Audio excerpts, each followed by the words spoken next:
The very first way to craft a better resume is to communicate how you added value to the company. Raghav, how can they do that? Well, a lot of them write like they implemented a certain task, they automated stuff, they completed a certain task. But you need to also write like what value it brought to the company, what tools were used while automating stuff, and how much time has been saved by automating it, what kind of metric was used while doing so. Ultimately, you need to convey what value was added while doing a certain task, and you can't just say like you completed a certain task, you implemented a certain task, you automated stuff. There needs to be a second part to it, and you need to add the value that particular task brought to the company. So that plays the main role, that will enhance the particular task. And if you just say that you completed a certain task or you worked on a certain project, it's basically half-baked statement, and it doesn't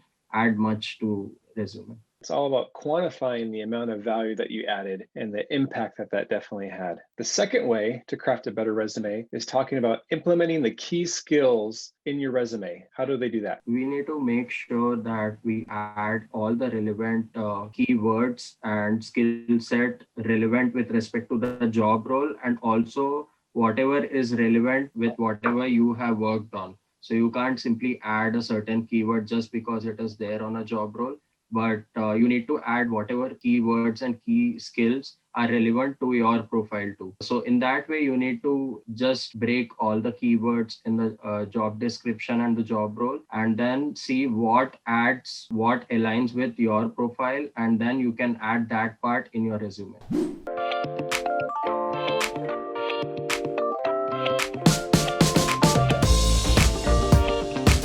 Friends, in this video, we're talking about the 8 ways to craft a better resume to stand out in your job search and get those jobs that you're really searching for. And I'm Rob with Shine Coaching. Welcome you guys. And at Shine Coaching, we're all about helping students and professionals be more successful in their cross-cultural journeys. And I want to introduce my friend Raghav.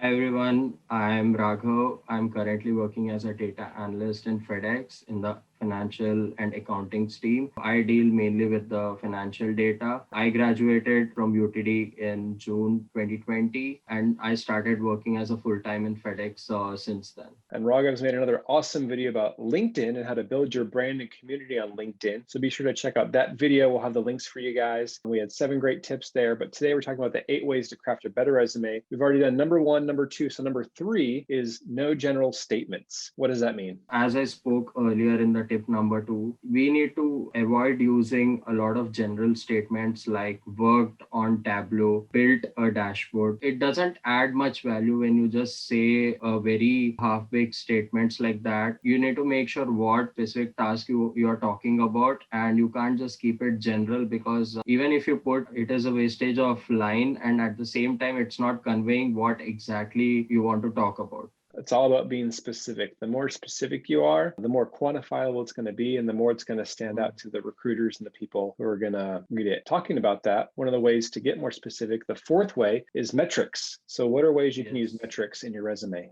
Adding to the above statement, quantifying your achievements and quantifying your implementation tasks is very important.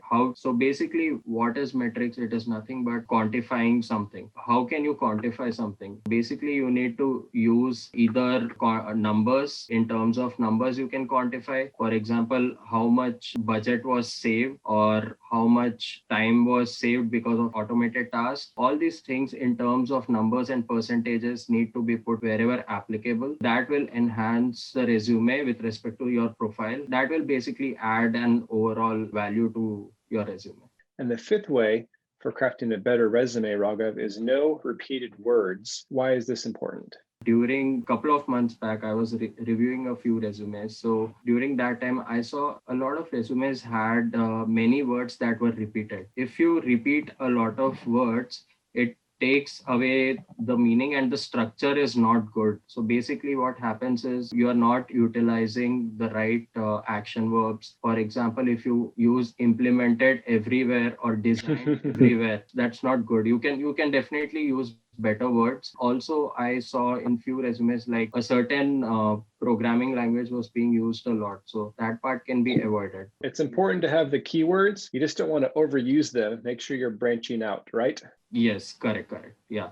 So our chai question for this video is for you guys who are watching, what should come first in your resume? So the very first thing you're going to list in your resume, what subject, which topic, which section do you think is most important to list first in your resume? Go ahead and tell us in the comments. We'd love to see what you guys think. Raghav, what's your opinion? What should people put first on their resume? For me personally, I think education can come, and then you can talk about your skills and then deep dive into your work experience. Awesome. I'm looking forward to see what you guys think in the comments. What should come first on your resume? So the sixth way to craft a better resume is using action verbs. What does that mean, and what are some examples, Raghav? Action verbs enhance the quality in the statements that are being used while you speak about your projects, or you speak about any task that you completed and how the value that it added. So few action verbs that I use in my resume with relevant to my profile are automated, developed, spearheaded. So these are few good action verbs that you can definitely use. CMC website has a complete list of action verbs. So you can UTD CMC website. So we'll go ahead and put a link for that and share that with people. Other ones you can definitely find it online too. For those of who are not aware of that, yeah, you can get a complete list of that, and you can use the relevant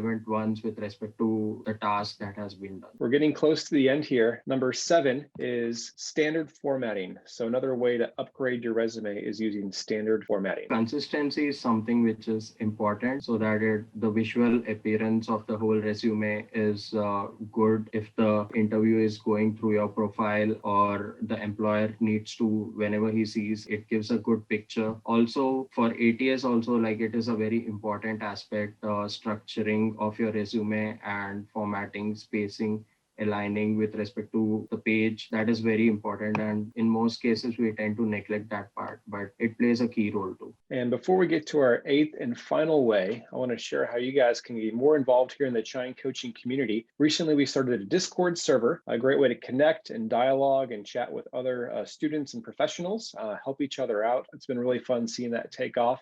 We also have a Chai coaching newsletter that goes about once a week with exclusive career tips, resources, live events, and we don't want you to miss any of the good stuff on there. So be sure to check out those links in the description. And Raghav, let's wrap this up. Our 8th and final way to upgrade and craft a better resume is not to add everything, not to try and cram everything on your resume. So how can people do that, and why is that important? In a lot of cases, we think that we need to fit in everything into that one page, but there are a couple of things that we can definitely avoid. Something which is misfit with respect to the job role that we are applying for, and it doesn't need to be in the resume, and we can definitely remove that part. We need to proofread our resume and see what areas are not relevant with respect to the profile job role that we are applying. That can be removed. You guys, I've learned a ton of great stuff about resumes. Hopefully you have too. If this has been valuable to you, give a big like and thumbs up to say thanks to Raghav sharing his experience on upgrading and crafting a better resume. So Raghav, thank you so much, buddy. Thanks, Rob. Thank you for this opportunity. So this has been fun. Be sure to connect with us online on social media. We want to help you guys grow and succeed and craft great resumes that help you guys get the jobs here. And thanks for tuning in. We'll see you all next time at Chai Coaching. Cheers.